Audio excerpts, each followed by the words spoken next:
Here we go. So, welcome everybody from near and far. Cheers to Open Studios. Cheers to all of you. Cheers to this intimate event. And really, please come back often to the other events we have. This is the first of our salons. We have 3 salons, and that is being hosted by a art luminary. So, without further ado, I would like to take a few moments to introduce Matt McKinley. He's our vice chair. He has been a part of the Artspan community as long as I have, and much longer.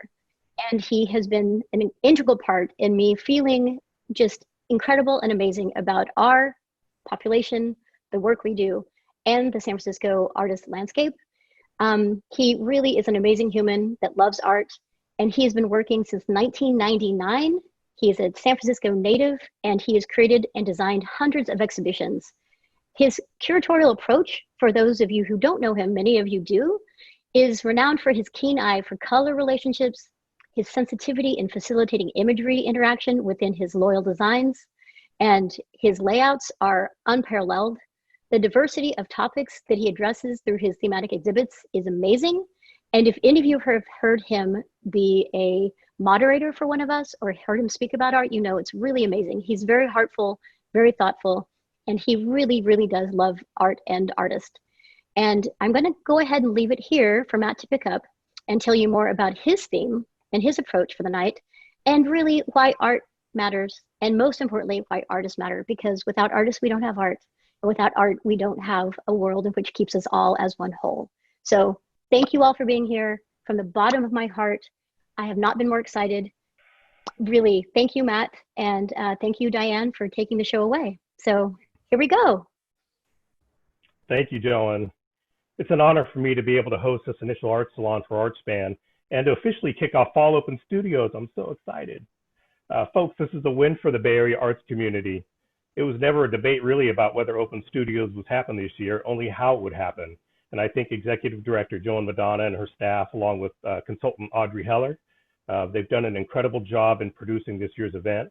Definitely shout out to them. And it's really exciting that technology provides for Bay Area-wide artist participation and for connection to art collectors and appreciators everywhere. So tonight, folks, we're going to be explorers going on an extended safari. Our journey has 23 stops, and each stop offers something unique and something amazing for us to look at. While we take in the sights, each creator is going to give us a brief insight into their art and their practice so that at the conclusion of our journey, I hope you'll have discovered new artists to follow and maybe, hopefully, are moved to acquire a piece or go to a future show and to visit their Booth Central event to meet them virtually. To provide a framework for the tour, I pose the same question to everybody that we're going to hear speak tonight. And those questions are, ask them to describe the work in 2 or 3 adjectives. And then based on those descriptives, what do they want the viewer to understand about their work? And lastly, what motivates them to share their work publicly? All of my questions are framed around the theme of illuminating intention. What I really want to elicit is insight into each artist's story, both why they create and why they share it. And I hope you, my fellow explorers, experience a connection to an artist's work that piques your interest enough so that you do your own deeper dive into their world. As was already mentioned, each artist is going to have a couple minutes to speak about their work. And I definitely encourage you to take notes as well. And with that, I think it's time to start. Elvira Dayel.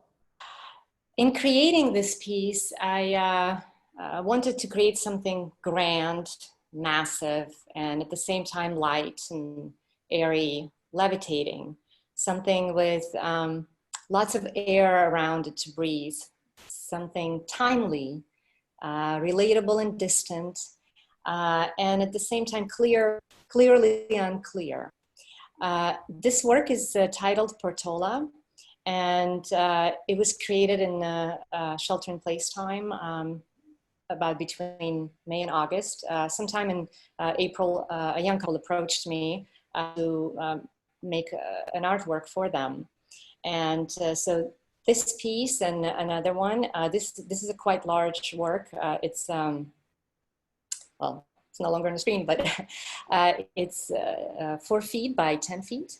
And there's a companion piece to it, which is 4 by 6. So a pretty large commission for for home. And when I started, when I was asked to make this work, any commissioned work is something that you always want to somehow relate to the client. I visited their home and we were in their backyard. The setting is kind of in the center of Bay Area, and in this hilly and very woody area, and lots of green. And I kept on thinking after leaving their home and kind of bringing all of this impression and inspiration back into the studio, I was thinking I need to make it green. The whole work had to carry this sort of idea of a natural green.